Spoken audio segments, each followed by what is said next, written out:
Welcome to The Explainer. Today, we are taking the textbook complexities of global business ethics and turning them into a practical, high-stakes survival guide for crossing borders. Because let's be real, in our hyper-connected world, doing business globally isn't just about translating languages or converting currencies anymore. It's about navigating this incredibly complex web of values, laws, and ethical standards that can vary wildly from one country to the next. And if you fail to understand this environment, well, it won't just hurt your bottom line. It can absolutely destroy the vital trust a company needs to survive. To get us there, here's our game plan for this explainer. We're tackling the global business dilemma, diving into culture and economic systems, looking at the sheer power of multinationals, and finally, learning how to navigate some serious global ethical minefields. All right, let's kick things off with Section 1, the global business dilemma. Picture this. Put yourself in the shoes of a manager. Let's call you Oliver. You work for a UK-based retail firm that is aggressively expanding overseas. You desperately need zoning permits, but the local government official, Naomi, tells you that to get it done on time, she needs a small payment. So you call your boss in London, and he essentially tells you to just respect the local culture and pay the fee to avoid delays. You pay up, the permits are approved, and it's a win, right? Wrong. Actually, scratch that, it's a disaster.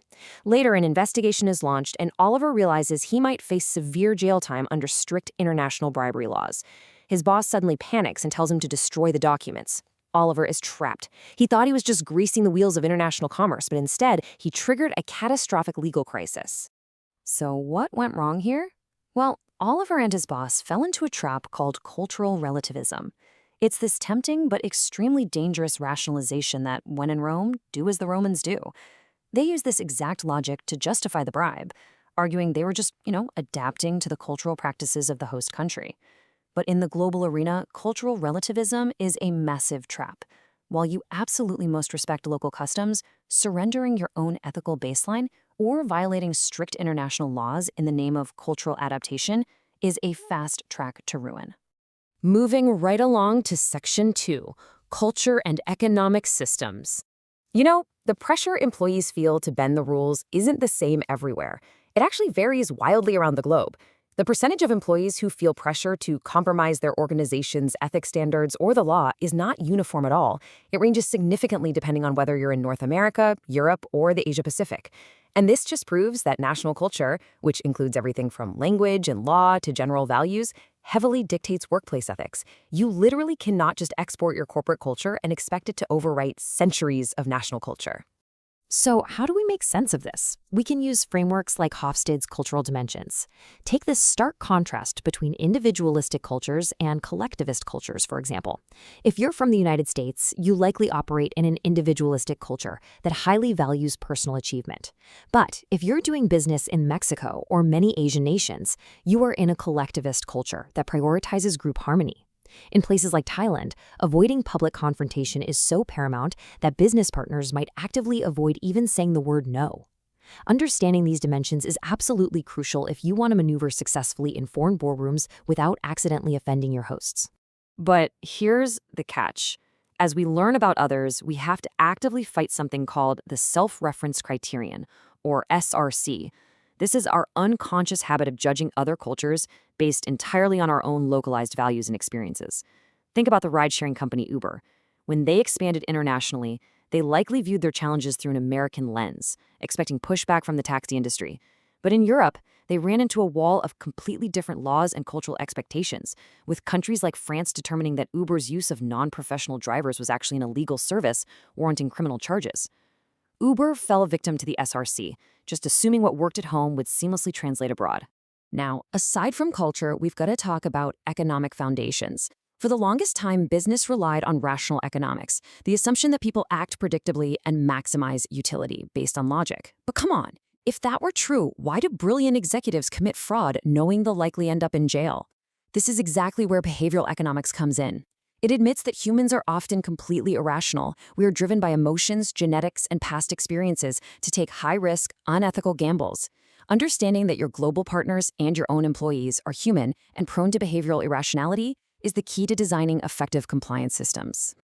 When you zoom out, these economic and behavioral theories create a really fascinating global picture. Historically, major countries have constantly shifted their philosophies back and forth between capitalism and socialism, and between rational and behavioral models. Countries are not static.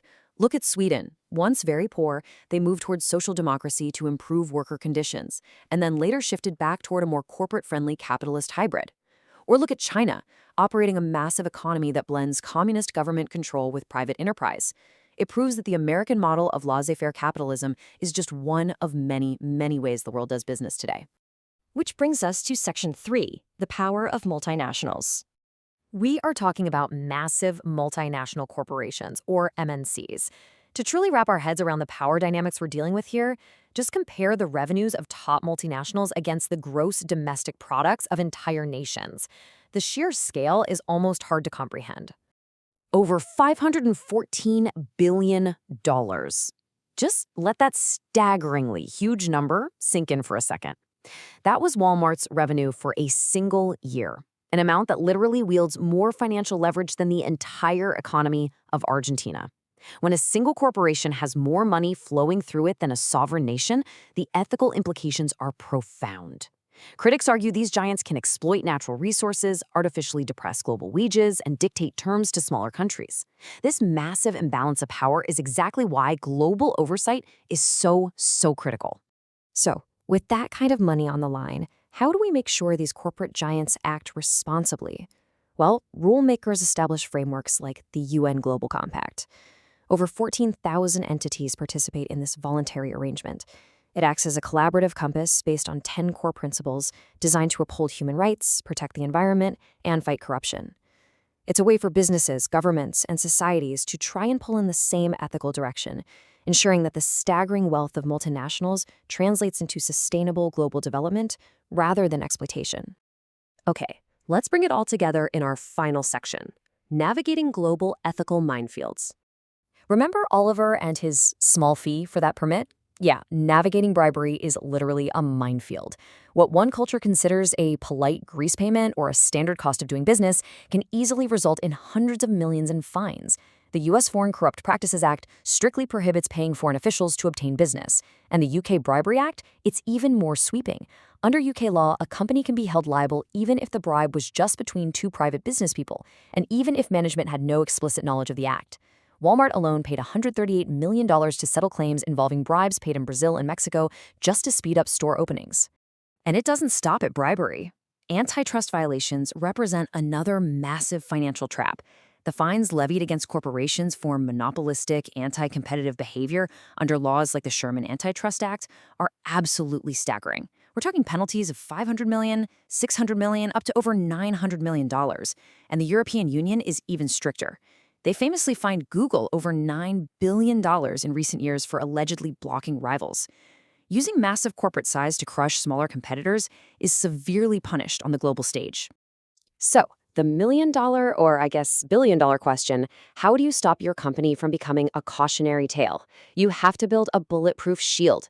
This means implementing the strict compliance procedures outlined in the FCPA's best practices. You need absolutely clear anti-corruption policies. You need visible, unwavering support from senior management to set the tone. You've got to have rigorous internal audits, appropriate financial controls to catch hidden slush funds, and a culture that demands the prompt reporting of violations without any fear of retaliation. And yes, you have to monitor your third-party agents just as closely as your own employees. But it's not just the classic hazards like bribery and antitrust anymore. This explainer highlights that future business leaders have to dodge modern systemic threats, too. When you look at what keeps CEOs and investors awake at night right now, it's things like national and corporate cybersecurity, technology-induced job loss, and the ethics of artificial intelligence. It's the horrifying discovery of human rights violations hidden deep within the global supply chain, like major tech companies finding out child labor is being used in foreign refineries, or unlicensed mines are supplying their materials. The ethical minefield is constantly evolving. We've covered some immense ground today, from Hofstede's cultural dimensions to the jaw-dropping scale of multinational revenues and the unforgiving legal traps of the FCPA. So I want to leave you with one final provocative question to ponder long after this explainer ends. When you are standing on foreign soil, negotiating a deal that could make or break your company, whose values and ethical standards truly take precedence? Yours, theirs, or a universal standard we are all still struggling to define? Think about it.